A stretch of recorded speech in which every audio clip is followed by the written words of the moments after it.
Hey everybody, welcome to the Ridiculous Homeschool channel. Today is a supplemental video for my study guide for Plutarch's Life of Alexander the Great.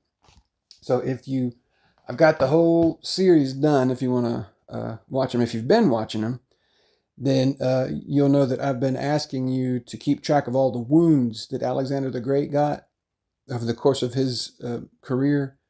So I've been keeping track. If I'm going to go through the list today, and if you notice something that I missed, please leave it in the comments section. So, because I'd like to know. I'm pretty sure I got all of them, but we'll see. And the reason I'm doing this is just because it was fascinating to me. As I was reading through his life, it occurred to me, boy, he's getting wounded quite a lot. I wonder how much he gets wounded. So I wrote it down, I've counted it up too. Although Plutarch didn't set out to write his life as a catalog of the wounds he got. Just what he mentions is pretty impressive. So I'm going to go through it, and then you can take inspiration from this, make us all a little bit tougher.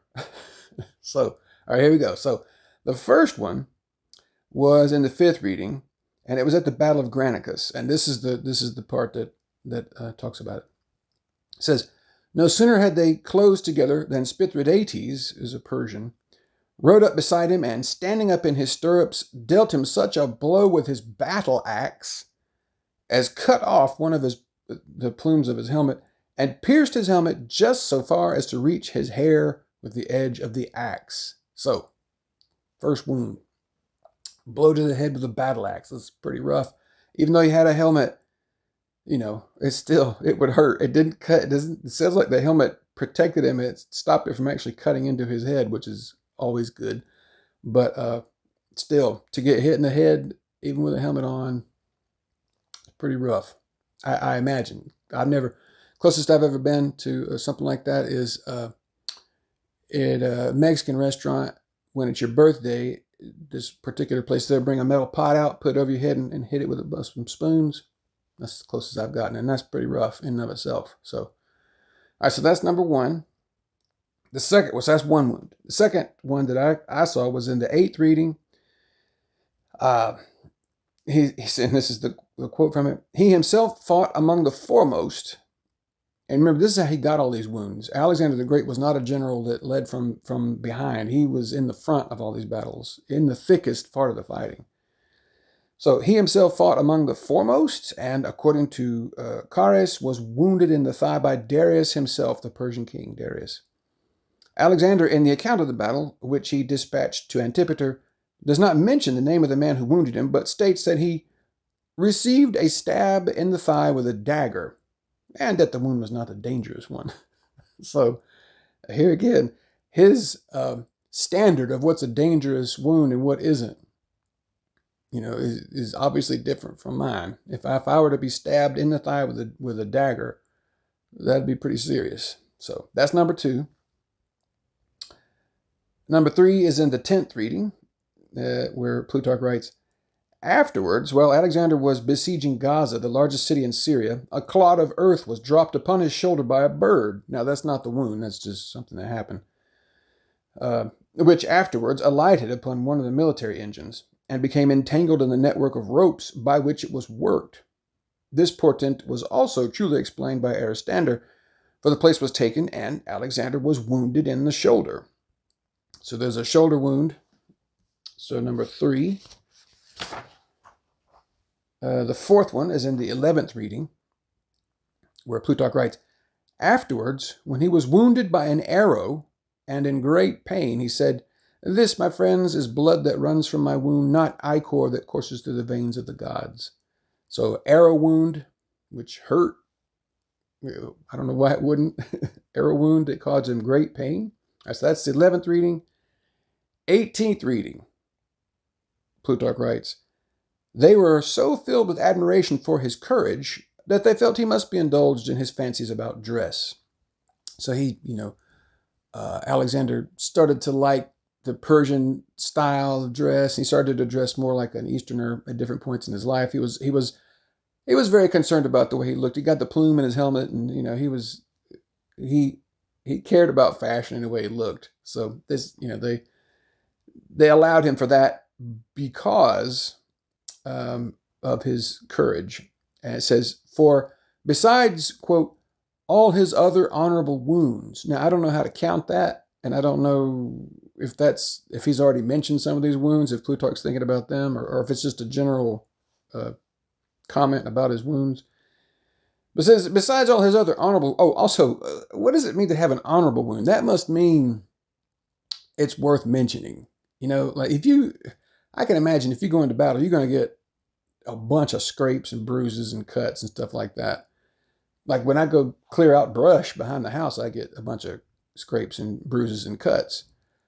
But they're not really, worth mentioning.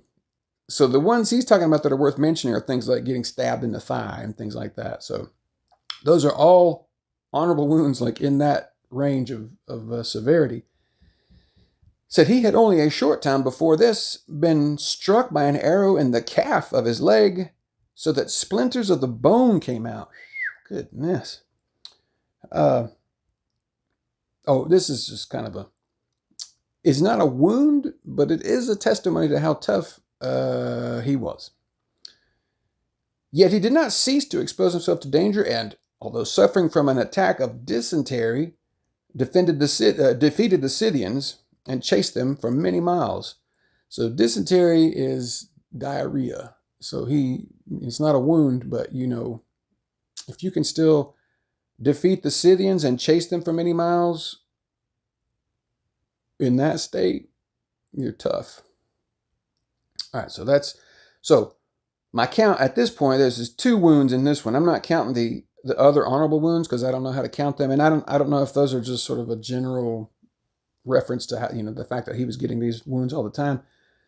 And I didn't count the dysentery, even though it is a comment on how tough he was. So we were to 4 plus 2, that's 6 so far. The next one was in reading 22, where Plutarch says, Alexander went on this expedition, this is in India, ran terrible risks in battle, and was several times grievously wounded. Now, this is not exact language, but I'm thinking grievously wounded may be worse than honorably wounded. I don't know. It's just a guess. And several surely must mean more than 2. So at a bare minimum, he was 3 times grievously wounded in this expedition in India. So that's 6 plus 3 is 9. So we're up to 9 grievous and honorable wounds so far.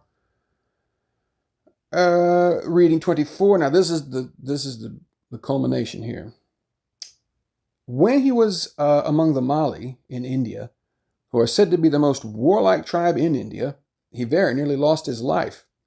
He was besieging their city, and after the garrison had been driven from the walls by volleys of missiles, he was the first man to ascend a scaling ladder and mount the walls. Now, just think about that. He's the general, he's the leader.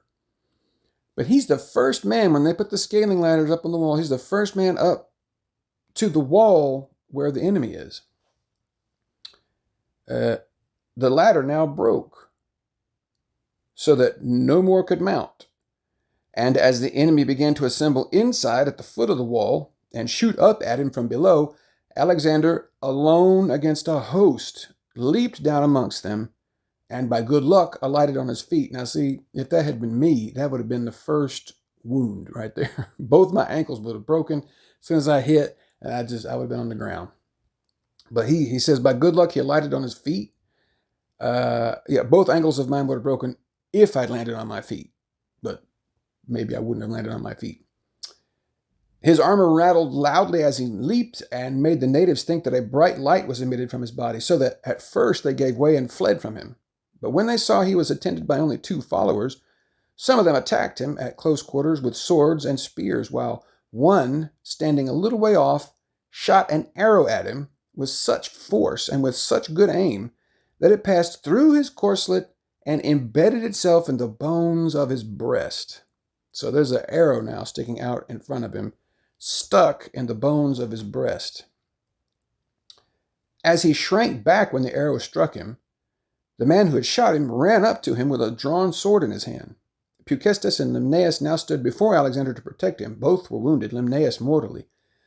But Peucestus managed to stand firm, while Alexander dispatched the Indian with his own hand. So Alexander has an arrow embedded in his bone right here, sticking out, and is still able to defeat this Indian who ran up on him with a sword. And then it says, here's the next one. Alexander was wounded in many places. Again, I'm just going to think many's not two. It's at least three, so I'm just going to count it as three. Wounded in many places. I mean, as you would expect, he's only got two people helping him, and he's got the whole host of the enemy inside this place now, attacking him, swarming around him. So Alexander was wounded in many places, and at last received a blow on the neck with a club, which forced him to lean his back against the wall, still facing the enemy. The Macedonians now swarmed him, snatched him up just as he fainted away, and carried him insensible to his tent. A rumor now ran through camp that he was dead, and his attendants with great difficulty sawed through the wooden shaft of the arrow, and so got off his corslet. They next had to pluck out the barbed head of the arrow, which was firmly fixed in one of his ribs. This arrowhead is said to have measured 4 finger breadths in length and 3 in width. When it was pulled out, he swooned away so that he nearly died, but at length recovered his strength. So, I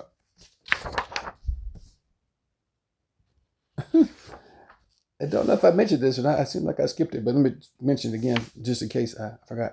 He received a blow upon. So what made me think of it was this blow on the neck. His neck was hit twice, separate occasions. This time, such a blow upon his neck from a stone that his eyesight was affected for a considerable time afterwards. I don't know what nerve that hit, but that happened there. And then here he got hit on the neck with a club. So he must have had a strong neck. So that's a total, when I counted them all up, a minimum of 14 grievous/honorable wounds that Plutarch talks about that Alexander had. So I thought that would be worth going over just to inspire us all to be a little bit tougher. I think that would make Plutarch proud, and probably Alexander the Great, if we all were just a little bit tougher from these examples of Alexander the Great. All right, so that's all I got for this one. Hope you enjoyed that. If you did, please like the video and subscribe to the channel, and I'll see you next time.